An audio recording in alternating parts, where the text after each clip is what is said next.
What's up everyone? Today I wanted to show off this game where I managed to defeat the, in my opinion, best star pack player in the entire game in his own pack. And as you can tell from the name, or probably not, his name is Monkey. He's trying to spell his own name on the leaderboard, so there's only a K in there. But rest assured, this was him. We even chatted in Discord after this game happened.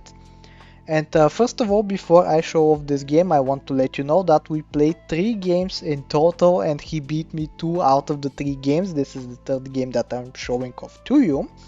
So yeah, Monkey, super strong player, not to be underestimated. And if you like this video, I really hope that you subscribe. So here we go, hopping into the gameplay right here. The game plan is just to buy all of these cell pads that we can potentially sell onto a strong unit to give it some extra stats. And we have a pretty good start right here. Double Kiwi. Kiwi has been nerfed into oblivion. It's not what it used to be, but it's still pretty good when you have multiple copies of it. Duckling as well, giving some extra HP onto the leftmost shop pet. Which curiously enough, when you level up, you get your level onto the leftmost slot, so you can immediately sell the duckling onto it. And we even find a strawberry in the shop that we can freeze. In case you don't know much about the star pack, by the way, the general gist is that you want to be buying strawberries because it enables a lot of synergy between the pets that exist in the pack. Like you can see right here, the kiwi gives some stats to a strawberry friend, and so does the hummingbird in battle, so you really want to be stacking up those strawberries.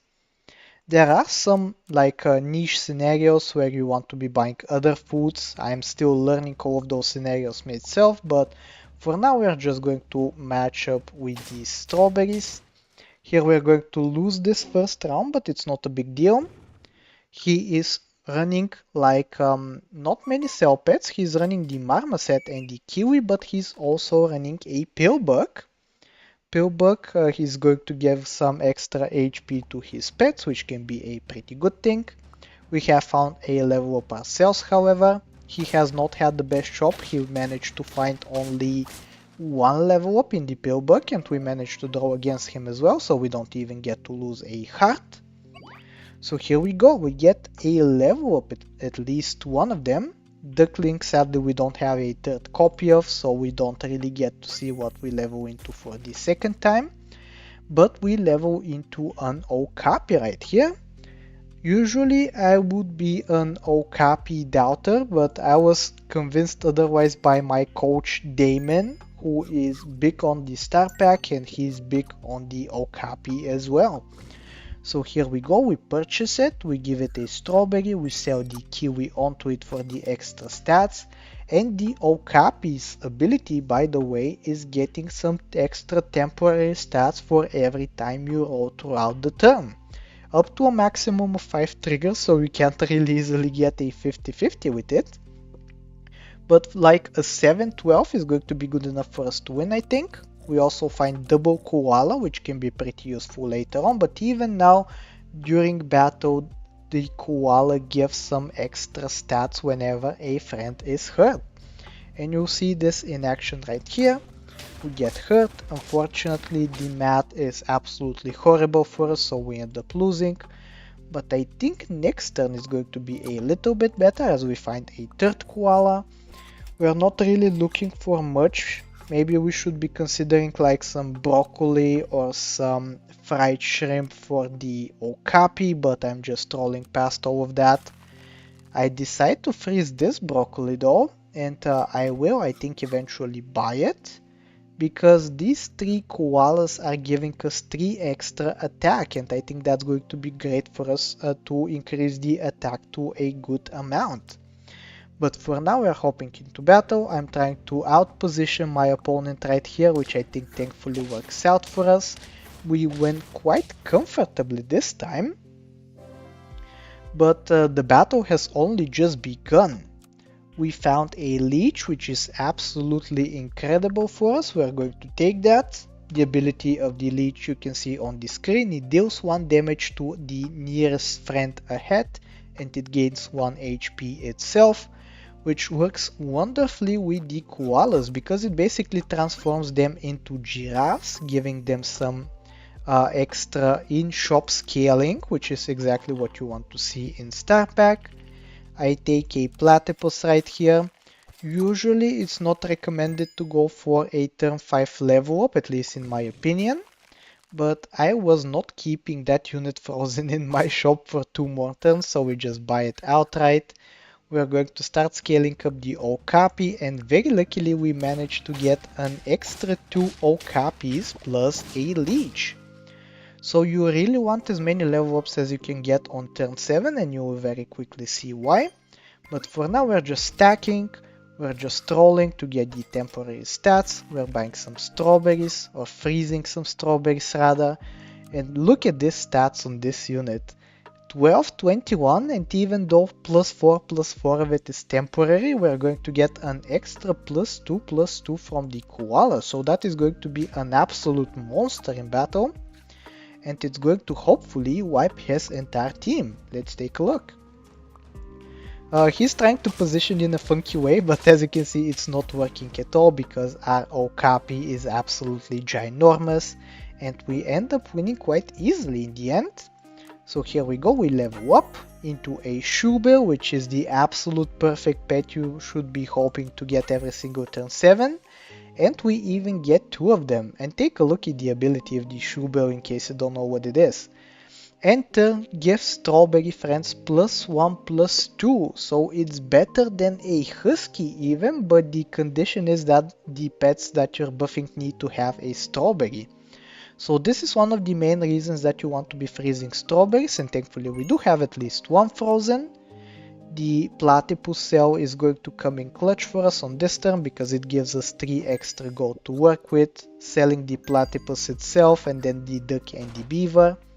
Duck and beaver also give us some extra stats, and look at this, we're going to start scaling up massively. For now the Shoebells are only giving +1/+2 to the team, only in the leech, but it's going to very quickly change starting from next turn as we find more and more strawberries. Here our opponent is going for a voucher, trying to scam us, and actually it's going to succeed for them. They win by 1 HP, but it's not going to be for too much longer, because when we find some more strawberries we will be super happy. We also didn't throw at all last turn, so that means we didn't get the extra temporary stats on the Okapi, which this turn we do. And the Okapi gets a strawberry as well. 21 attack and 2 more from the koala, and then 2 more from the Shoebill, so it's going to be 25 attack. Absolutely insane how quickly this can scale, and just look at this. Even with double platypus on the opponent plus double strong unit, it's not going to matter at all. We win and we have some HP to spare. Very nice that we actually managed to sell the duck onto the Shoebills, because that ensures that they survive even after a voucher snipe.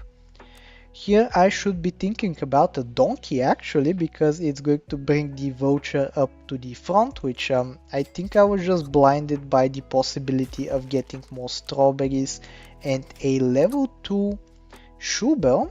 But now I see double donkey in the shop and I decide that this is what I'm going to go for. We get 1 donkey on the team initially and freeze the other one. The thing about Star Pack is that if you take a look right here, the Star Pack does not have any access to chocolate. The easiest way you can get a chocolate is by selling a crow, but that is a 5 gold chocolate, which is not super convenient to have. You also have blobfish with mantis, which can potentially work as well. But yeah, it means that usually players do not anticipate getting their opponent getting a level 2 in a single turn.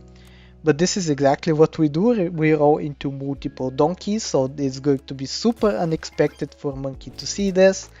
We even get yet another donkey, which is kind of crazy to think about. We have seen 5 donkeys in only a single turn. So here we go, we're going to position like this. I think I did this to trigger the donkey's ability, because the donkey requires a friend to faint. And you can see Monkey is trying to go for Spinosaurus plus Vulture, but thankfully the donkey disrupts that idea massively. And we are going to get away with another easy victory because of it. So now if you're Monkey, I would imagine that you start panicking a little bit. Like, how do you position this team in order to not get donkeyed? You can't put the Vulture or the Spinosaurus at the back because the donkey is going to pull them forward.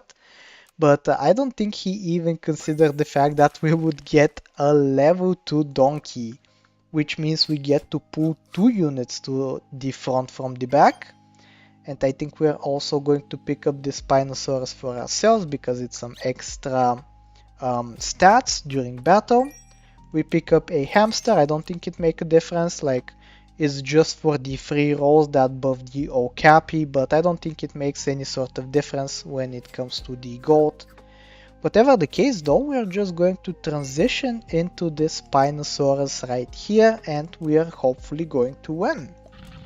Or I guess we do the Triceratops because as I discussed, we do want 2 units to faint in order to trigger the donkey twice, and that means we have to put one of these up at the front. But the Spinosaurus is actually a good plan B in case that does not work. So I imagine we put the Shoebill up at the front as well.